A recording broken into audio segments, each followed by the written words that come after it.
Descemet's membrane detachment and its management. Descemet's membrane detachment is one of the rare complications during cataract surgery. In old generation surgeries like ECC, the detachment risk was around 2.6%, whereas in phaco it is around 0.5%. Most of the time detachment are small and of little visual consequences. Large detachments are rare but can lead to loss of vision. Early recognition and appropriate management is the key to favorable outcome. Descemet's detachment can occur at any stage of surgery, often while introducing instruments into the eye and when hydrating the wound at the end of the procedure. It is more common in the eyes with the dense arcus senilis and Sjogren and with pre-existing endothelial diseases. Cornea with peripheral thickening and the Hazel-Hanley bodies are especially at risk because of the thickened Descemet's membrane and the weak endothelial adhesions. I was operating a pretty normal case. Cornea was absolutely clear and normal, and nucleus was around grade 4. And I finished my phacofragmentation without any problem.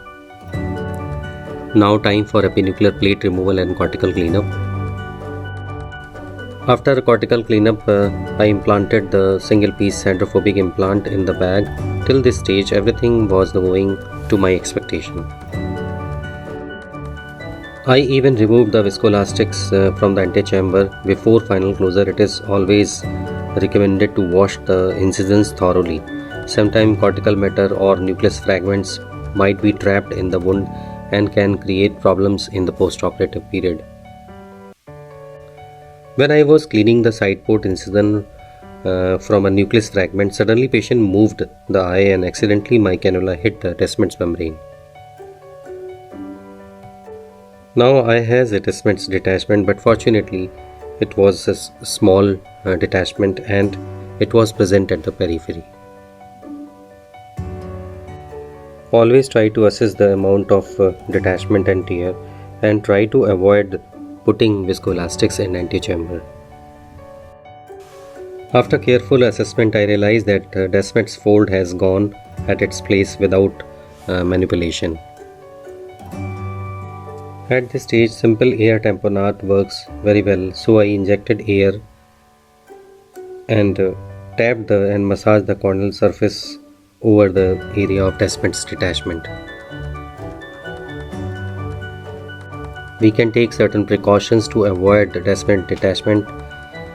Avoid blood instruments for making incision and do not introduce any instruments without formed antechamber.